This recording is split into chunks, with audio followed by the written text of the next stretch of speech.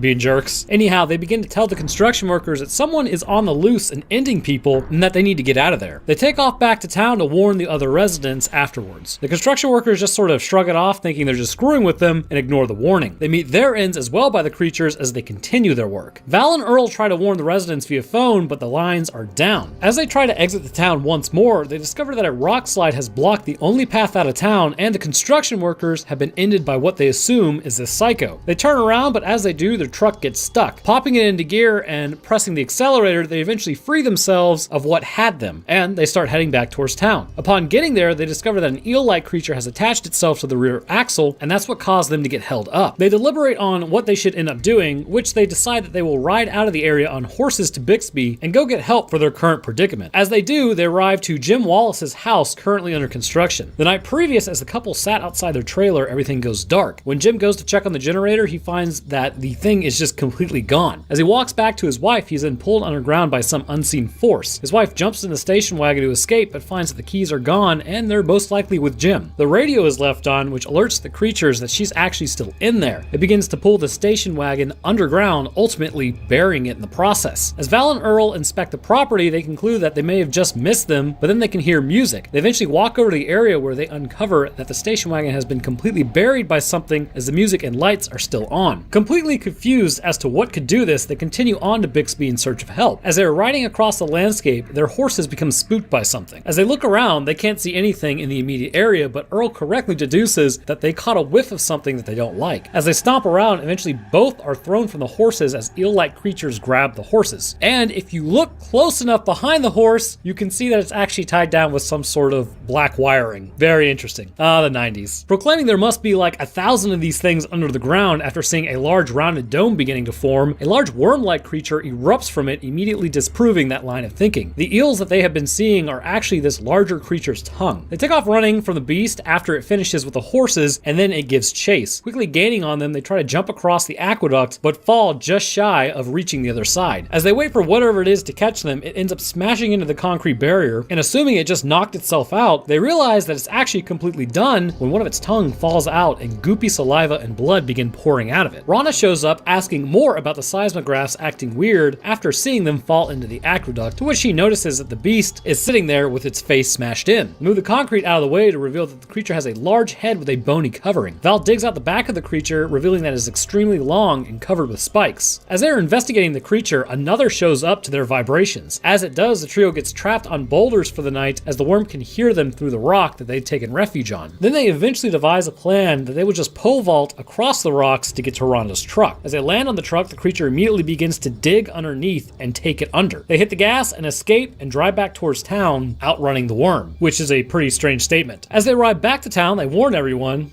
all 14 people. They look at a map to determine the attack pattern, and it shows that it's getting closer and the valley is just one big buffet. As they do, the attack on the town has officially commenced. They see Mindy outside on her pogo stick and run up to grab her. When they do, it causes everyone to scatter to various buildings. The general store is attacked and Walter is bitten and then dragged underground. As everyone retreats to whatever rooftops they can, two hunters, Bert and Heather, are in the rec room seemingly after just arriving home. After sitting in their rec room, they're radioed to get on their roof, but the creatures attack and it's too late. One of the creatures breaks into the underground room and then begins to try to eat them. However, these were doomsday preppers, and essentially they unleash everything they have on the beast. Most of the projectiles do not appear to pierce it as deeply as needed, and only direct hits to the mouth do any damage. Eventually they turn a tool used to put down elephants, and then after 2 bursts, the creature falls to the basement floor defeated. They radio back saying they put one down as another arrives to investigate the noise. When it does, the Gummers head to the rooftop in an attempt to use the same plan as before, because why fix what ain't broke? But even with the largest tool at their disposal, they cannot pierce the dirt and the creature's hide to end it. As the town hears back that they can't actually put it down, the creatures begin to investigate the buildings and their foundations. The mother and daughter's home is sturdy enough with concrete foundation, and the creatures can't sink it. The general store is also pretty sturdy, but will eventually fall after repeated attempts. The trailer that belongs to the father and son, Nestor and Melvin, is then tipped. When it is, Nestor is thrown from it and attempts to get on a tire, but is not high enough. He is pulled through the tire and underground to Melvin's horror. As the group attempts to figure out a plan to get out of there, they radio to Bert to tell him to get in his truck and go get help. After the attack that they just suffered, they realize that they won't be really around long enough for him to go get help and then get back. The worm currently at Bert's house moves around the house and activates the truck alarm anyhow, to which the truck is then taken out by the worm's eel-like appendages, meaning that it's not really a plan for anyone to get out that way anyways. As they discuss what to do, they figure that they should make a run for the cat and then hook up the semi-truck trailer, as it can pull anything, to which they actually are correct. As a distraction, they send out a mower, to which both worms give chase, and Val takes off from the roof towards the cat. Halfway there, the mower tips over and shuts off. Val continues to run, but only makes it about 3/4 of the way before he's forced to stop as the creature's caught up to his running. The group begins to make a ton of noise back at the town to get the worm's attention, and then Val is able to make it to the cat to attach the trailer. He loads everyone up from the crumbling buildings and then heads up to the Gummers. Making it there, they have loaded up a small arsenal, and even as they wait for just a moment, the worms begin digging underneath trying to sink the cat. The Gummers jump on and they head out towards the mountains. About less than a half mile from their goal, they see that the creatures are doing something off to the side. As they continue, Bert is the first to recognize that the ground looks just a little bit different, but it's too late to stop. The cat is toppled from the creatures digging a line in the ground that collapsed under its weight. When it does, they hold up in the trailer discussing what they should do. As they wait there though, the creatures then begin trying to bury the entire trailer to get to them. They realize that their only choice is to run. Before doing so, however, Bert drops one of his homemades into the mouth of a creature and it detonates, ending the beast in the process. After the detonation, it sent the rest of the worms scattering from the noise, and they take this opportunity to run towards the rocks. When they do, the worms move back in and the group just barely makes it to the rocks, where Bert is almost actually taken down. Afterwards, an argument ensues as to what they should do when they realize that they're actually just stuck out there, and Bert realizes that their fearless leaders took them out there pretty much just to meet their end. After the argument, Bert suggests that when it comes to starvation, he should just walk out there with one of his homemades and then let the creature take him, and then take it out with a detonation, which actually gives Earl an idea. They give it a 15-second fuse and then lassos the homemade out, to which then it is taken up by one of the worms. The ensuing detonation showers the area with worm guts, as they realize there's only one left at this point. They try the same trick, but it appears that this one is smarter. It's their old pal Stumpy, the one from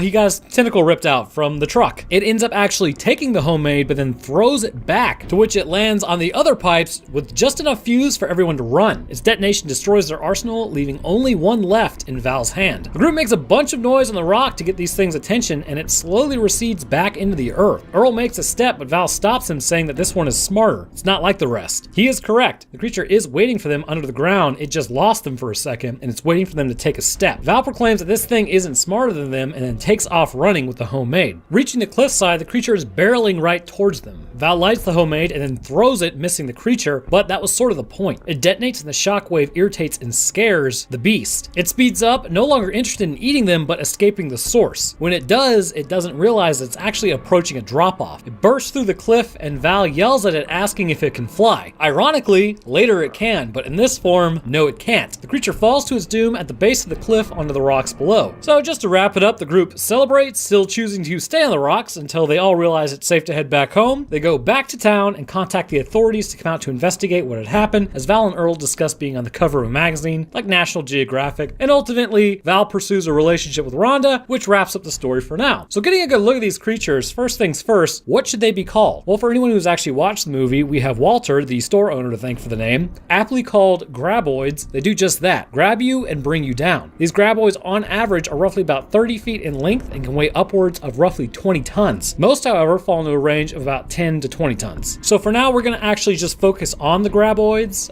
In other episodes, we will discuss sort of like the other two different species of this creature. Otherwise, this video would be like 3,000 years long. So the one we are familiar in this film is known as the American graboid. But there also appears to be another African species that is different physiologically because of the adaptations to its environment. Of the American species, the pigment of these creatures is darker and more brown. However, which we will actually discuss later, is a genetic variant known as El Blanco. That is a completely white graboid who, due to the possibility of genetic deficiencies, is sterile and cannot complete its life cycle. And speaking of life cycle, this creature has 3 distinct phases that all round back to what it becomes in Tremor, suggesting that these are actual immature versions of what this creature is. Born from eggs, the graboid appears to be sort of like a larva stage, seeking nutrition from anything that walks on the ground. Adapted for a time period that it formed in, likely there were larger animals which were more common, but now it hunts smaller mammals such as coyotes, cattle, and humans. The other 2 phases of its life induced the creation of the shriekers and the ass blasters, with shriekers walking on the ground and only arising after the graboid is destroyed. The ass blasters appear to be a continuation of the life cycle of the shriekers, where they have adopted flight due to internal combustion and the addition of wing-like appendages. Again though, those will be covered more extensively in another video. So the physiology of an American graboid is quite a massive animal that seems to be highly adapted to its surroundings. In fact, so adapted that the only reason they appear when they do is through these preventative measures. So getting to where they came from first would likely be the best course before morphology. So these creatures are spawned from eggs which are laid by ass blasters at the end of their life cycle to sort of start the process all over again. The eggs themselves are rumored to be able to enter a sort of hibernation that allows them to hatch when the time is correct. With that said though, I do not believe that these creatures are born just prior to the events of 1990 in Perfection Valley. Instead, these eggs hatched long before, during the pioneer days when the town was known as Rejection. During this time, the mining in the area caused these eggs to hatch, unleashing these creatures. This took place in 1889, which caused the mine to be deserted as it had become too dangerous to work in. After this event, presumably more eggs were hatched, but the area really wasn't enough to keep them functional, meaning that they had to enter a time of suspended animation. This natural adaptation actually still exists within earthworms now. They will descend deeper into the dirt and then surround themselves with a sort of mucus that protects them but also slows down their metabolism to the point of almost complete stagnation. When it does, the earthworm can survive for quite a bit of time, allowing it to re-emerge when times are better for suitability. The graboids, after the people's abandonment of the area, meant that the area was really no longer suitable as there wasn't big enough prey. They entered their own form of suspended animation, waiting until the time was right. And this is why they already appear to be adults during the events of Tremors. With the construction taking place, the vibrations and a pathway were opened up from the mines, releasing them into the valley. So this would explain why even with 3 years of monitoring by seismographs, nothing was appearing until the last 3 days. However, prior to all this, it's pretty apparent that these creatures are not, say, like immortal. They still have biological processes, and I severely doubt that they could survive from like an era where the dinosaurs were walking around, based on the area's history and geological changes over time. So here's what I believe happened. These creatures likely started out as just regular carnivorous worms. After the destruction of the dinosaurs, much like any of the other animals that were around, they kind of began to grow. As prey began to get larger and the landscape in the west began to change, this would induce those changes as well. So we know that the Sierra Nevada mountains are rapidly rising. Even now, within the last couple million years, they have done so, completely changing the area. When this happened, a lot of creatures got stuck out in the west, and as time continued to pass, the prey that they were usually likely adapted to hunting, such as large mammals of the past, began to go extinct. This left less and less food in the lower elevation areas as the climate began to shift. Eventually, east and west of the Rockies, most of the large mammals were lost, which led to the extinction of the graboids in those areas. In the Rockies themselves, these creatures would find themselves in smaller and smaller pockets of usable ground to traverse through, until ultimately it would cause some of them to adapt. Those who adapted would have the added life cycle of the shrieker, and due to this ability to change, the ass blaster would form to sort of like traverse peaks. However, even in the mountains, our species would continue to dwindle, as did their food sources, with the mountains continuing to rise. Eventually, a small area in the southwest was likely the last hunting ground for these creatures, with their primary food having completely disappeared. Some adults may have adapted and hunted smaller game, but eventually the ecological upheaval of the area would be too much. The last clutch of eggs was laid as the ground became dry and sandy. These eggs would then hatch to form the graboids later, and as we will discuss, there are still probably other clutches of eggs waiting to be activated. This suspended animation state was disturbed by humans, but luckily is still contained by the mountains for the most part. The reason is that these creatures are highly adapted to traveling through dirt and likely need a specific type of dirt. Loose, sandy soil is easiest for them to traverse through, and likely more compacted dirt or clay would be difficult. Getting a good look at their bodies, we can see that apart from their tough skin, which is almost impenetrable to small arms, this thick callous skin is capable of withstanding hits from underground rocks and would likely be segmented like a common earthworm too, with circular muscles in the body. This would sort of allow them to undulate like earthworms do, but the longitudinal muscles would allow them to almost swim through the dirt. And it can also be assumed at this point, judging by the fact that these creatures have no ears and no eyes, they can probably sense vibrations in the ground much like earthworms can. In fact, birds actually hunt earthworms by tapping their feet on the ground to mimic the sensation of a mole in the dirt, which actually sends the earthworms going back up towards the surface. Sort of like how humans walking or horses galloping kind of sends a graboid to the surface. But it's not just muscle that allows it to move through dirt so effectively. Looking at the face of this creature, it has a streamlined skull. The bony jaw would suggest that unlike other worms, it in fact may have some internal structures, which we will get to momentarily. The jaw shape allows for dirt to slide past it and have its body move behind unhindered. The movement of the powerful muscle in the body appears to move the little bony protrusions on its side to grip the surrounding dirt, and then it can propel itself faster than Homo sapiens' running capability. These bony protrusions are known as setae, which on smaller worms is like a bristly hair. However, for the larger graboid, they are quite clearly beefed up. Internally concerning the jaw, the worm is much like any other worm descendant. The eels aren't really all that uncommon. In fact, smaller earthworms push their pharynx out of their mouth to grasp and hold food. So the worm protrusions are not like separate beasts, but instead may just be a part of the pharynx, and when the prey is pulled in, they're then swallowed whole rather than being picked apart by these extra little mouths that go nowhere. Concerning the inside of the creature, there may be solid internal structures. Surely not a skeleton like in you or I, there's definitely not a vertebrae, and there's likely probably not a giant rib cage like on a snake, but instead little anchor points of the protoskeleton may exist to keep the jaw in place correctly as it moves through the dirt, which also gives the muscle an anchor point to move itself through that dirt to boot. This would also assist the graboid with holding up creatures it's currently trying to dig under. If it were like a regular worm, holding up a house or a car or a trailer or the bobcat would make it extremely difficult and would likely flatten the worm. So with solid structures occurring naturally to give it shape, this would allow the creature to pull off these feats we see it doing, like quite literally lifting a store or a house by its foundation. These creatures would also appear to be very intelligent as well, more so than your average animal, but not above humans. I would almost compare it to the intelligence of a tiger. Tigers have been known that if you tread in their territory, they will literally hunt you down with almost human-like skill. Like, no, really,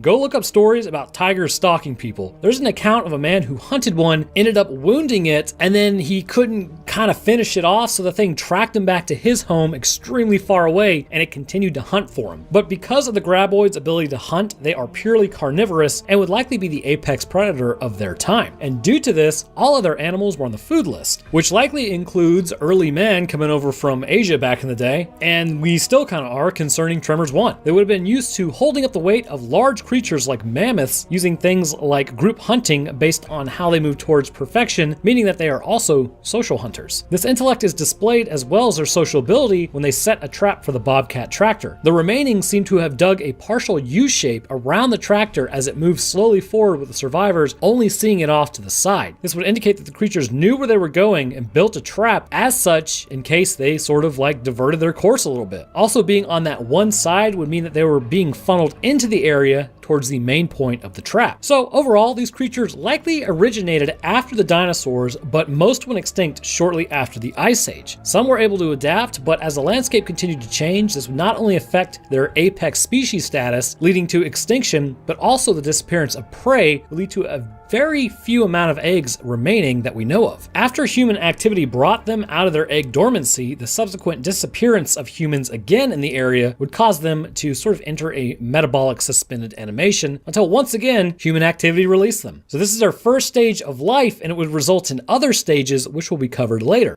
Once again, it's that spooky time of year. Happy Halloween, everyone. And to celebrate that, we're going to ruin folktales with science. Or I guess really kind of make them more believable, or at least explain them. Someone in the comments will say it's ruined anyhow, but what are you gonna do? Deep within the highlands of Scotland, a small group of soldiers is dropped under the guise of a military training session. Missing out on the England versus Germany football game, most of them are pretty bummed out. As they move through the area, strange things begin to happen as they're making camp, and within just a few hours, they come face to face with their own mortality reality, as human tools and measures are useless against these things. So today, as the title suggests, we will be talking about the movie that really made me start getting into the idea of cryptids, Dog Soldiers, and the werewolves contained within. Alright, so let's get to it. So you know what to do. Up on screen, you'll see a timestamp. Head on over there to bypass the summary. If you haven't seen this movie, bro, stop watching right now and just go watch it. It is quite literally the perfect movie for this time of year, and despite it being made in like 2003, I personally think the effects hold up pretty well. Plus, it's got all the disemboweling that you can handle. And if you do head there, I will give you a heads up. We will be talking about how the body is changed by this transformation on an anatomical level, seeing as, well, there's really no way around it. It's a supernatural disease. But that doesn't mean we can't discuss what is happening internally to these creatures, as shown by the clues that they present. So, what's better than camping? Not being eaten, for one thing. We open up our story to a couple camping deep within the Scotland Highlands. The air is cool, the ground is damp, and the werewolves are hungry. They spend their days sort of screwing around, and after, the woman gives the man a present, a silver letter opener. They continue to hang out in the tent, but as they do, they begin to hear a noise. The zipper on the tent is being slowly opened. As it is, they freeze in horror, staring at it, not making a move. Probably not the best plan, seeing as the woman is then immediately grabbed by the legs and is attempted to be drug out. The man grabs her arms, but after a brief struggle, judging by the amount of blood, either her leg was ripped off or it dug into her abdomen. When it did, this sent her into instant shock and she was dragged the rest of the way out. From the man's perspective, something then enters the tent and then he meets his end as well. In another part of the same country in North Wales, a soldier named Cooper is running through the woods being pursued by others. Eventually he is caught up to and held captive. As he is complimented for being the last one to be caught, having eluded the forces for over a full day, it is revealed to us after a short conversation that Cooper was attempting to join the Special Forces known as the Special Air Service, or SAS for short. However, shortly after his capture, the leader known as Captain Richard Ryan orders Cooper to take out a dog in cold blood, sealing his entry into the SAS. Cooper refuses to follow Captain Dick's orders, to which old Dick takes out the dog anyhow. Seems like a waste of resources and training, but what do I know? Cooper ultimately is failed because of this and then returned back to his unit. Roughly a month later, a squad of 6 British soldiers are then sent out into the Scottish Highlands. After the helicopter drops them off with tools containing only blanks, it's clear to see that their training is not as pronounced as the soldiers we saw earlier. Sergeant Wells is leading the team and keeping everyone organized as they move out into the forest. Their mission is to conduct a training exercise against the SAS to help them learn, as well as keep the SAS sharp for future missions. While they set up camp for the night and begin trading stories, the sergeant mentions about his friend meeting an unfortunate end, which has taught him to keep his mind open on things because of the manner of how it happened. As Spoon launches into a joke to cut the tension afterwards, a cow is then dropped onto the ground, terrifying them all momentarily. Upon further inspection, it is revealed that the cow had puncture wounds from bites all over it, and it was really just ripped to shreds. Out in the woods, the group of soldiers has already been spotted and is currently being tracked by the SAS, so I guess critical mission failure on that front. We'll get them next time, but it's also about to be mission failure for the SAS. From an unseen set of eyes, the SAS team is currently being stalked. Captain Ryan is out in the woods as something clearly is seeing him from the trees. Able to see perfectly fine at night, it attacks the SAS group, and only the captain is really able to get off a few rounds. The rest of the team goes dark, and only the British soldiers are left around the campfire. The next day, the plan is to continue their counter mission against the SAS, but Sergeant, after inspecting the cow, decides he is more curious about what happened to it. He instructs the soldiers that they will be moving in another direction to determine where all the blood came from. Having this open mind, it's assumed to be wolves in the area, but at the same time, the sergeant isn't really sure what took it out and would like to look further into this issue. Moving through a thicket of woods, they eventually happen upon what's left of the SAS team. Ammo and full clips are scattered everywhere, but nothing was used. Upon realizing it was live ammo, the soldiers begin to question what was happening, but upon doing so, realize that Captain Richards is still alive. They see he's gravely injured and begin trying to patch him up. While they ask him what happened, he keeps shouting that there was only supposed to be one cryptically and then won't answer their questions. As the soldiers attempt to radio for help, they realize that the radio is in fact completely trashed. They can't get airlift, they can't call for help, and they're completely isolated. As night begins to fall, they begin hearing noises in the thickets of the wood. Eventually, an all-out assault of an unknown contact begins and everyone begins to quasi-panic. They begin to unload everything they have, with some soldiers running and scattering. One soldier in the chaos, known as Bruce, is then impaled as he tries to run from one of the creatures. Sergeant Wells finds him, but as he does, another beast emerges from the woods. He opens up on it, but barely does anything. He's then mortally injured with his guts hanging out of his stomach. Before being ended though, Cooper shows up to help and then pulls him out of there. The ones left begin a mad dash through the woods, carrying the sergeant along with Captain Ryan with the beast hot on their tail. Every once in a while they will turn around to fire on it, but these really don't deter them in the slightest. As they exit the woods, a rover pulls up driven by a civilian called Megan, who is a zoologist. She says that the night previous she heard firing in the woods and came out to investigate, which I would implore you, if you hear firing in the woods, you probably shouldn't go investigate. She mentions that there is a family that lives up the road as the beasts begin to attack the vehicle that they are in. Shiving one through the arm, eventually Megan is able to get traction and then takes off down the road towards the family's house. At this point, the remaining soldiers are Wells, Cooper, Spoon, Joe, and Terry, along with Captain Ryan. All head for the house to seek refuge from their unknown assailants. After their arrival, they take Sergeant Wells upstairs and begin to treat his wounds the best they can. Without proper medical intervention, however, it's simply a band-aid and will need much more attention when they aren't currently being hunted. It is understood at this point that these creatures are in fact werewolves. The zoologist mentions it may seem crazy, but there are things out there that we just simply don't understand. With this information, they realize if they can hold out till morning, then they should revert back to their human forms. After this, as they head outside to check on the rover as well as the area, Cooper and Terry look around and they realize that the rover's engine bay has been completely obliterated. With their only chance of escaping this place ruined, they look further out and see that these beasts have surrounded the house, trapping them. Cooper opens fires on them, but it does nothing. They move inside and begin locking down the house, and during the ensuing scuffle, Terry's just straight up abducted by the beasts and won't be seen until later. The soldiers begin to realize that if they don't get out of there or they send only one person for help, then nobody is going to make it. Megan tells them that there is another car in the shed, but she doesn't have the keys for it. As such, someone will need to hotwire it. Joe's the man for the job. Spoon jumps out the window to be a distraction and yells out for the werewolves to come and get him. One moves in to attack and he takes off running. Joe then makes his move quietly to the barn. He opens up the door and begins hotwiring the car. When the lights turn on, it reveals that Terry is currently in there too. A lone werewolf is currently feasting on his still living body. Terry looks at Joe as the wolf bites into his neck and then completely takes his head off and throws it at the car. Another werewolf begins to attack the car and he floors it out of there backwards. As he pulls up to the house and waits for the others to gather the rest of their stuff, a stream of breath can be seen next to him. He asks, "You're behind me, aren't you?" He then turns around to go out fighting, jumps into the back seat with it. The werewolf, though, is much stronger, however. It quickly takes him out, spraying the inside of the car. As the others open the door to the back, the rest of Joe comes oozing out of the cabin. Or at least, what's left of Joe. Captain Ryan at this point is starting to look a little more chipper for some reason. After suffering grievous wounds, he's now up and walking around. The rest of the group still doesn't trust him, so they tie him to a chair to interrogate him. He reveals that the men were actually just live bait. They were sent out to attract the werewolf and given blanks so they couldn't injure it. The SAS was supposed to go in and then capture the creature, but it turned out there were multiple of these werewolves which overwhelmed them. He mentions what's worse is they were given permission to use the men as live bait. Enraged, Cooper and Wells try to take Ryan out, but it's too late. He falls to the floor and is greatly pained. He looks up and his eyes have turned yellow. Realizing he is turning, everyone backs up. Moments later, Ryan gets up fully transformed and the group attacks him with everything they have. Eventually, this is enough to overwhelm the creature and it breaks through the window and escapes. After, it is revealed that the family that lives there are actually the werewolves, and they are literally taking refuge in the den of these things. They attempt to further lock down the house as the werewolves continue their attack, where, alright, I don't know, man, this part just always gets me, so I have to mention it. It made me laugh as a kid, and it still makes me laugh as an adult. One of the werewolves sticks its hands through the mail slot, and as Spoon is nailing wood to the door, he starts smacking the living hell out of it, which I always thought was hilarious, but this absolutely going ape on werewolves will be seen later from Spoon, but it still gets me every time. At this point, an all-out fight with anything and everything ensues between the soldiers and werewolves. Being extremely low on ammo, they now have to resort to pots, pans, knives, swords, lamps, plates, basically anything to create distance and injury. They understand, however, this is not going to work for very long, and the only thing keeping these things even remotely at bay is they have no idea how much ammo they actually have, so they need another plan. They discover that the house possesses a lot of gasoline, seeing as it's so remote. They decide that they will use the rover that Joe drove over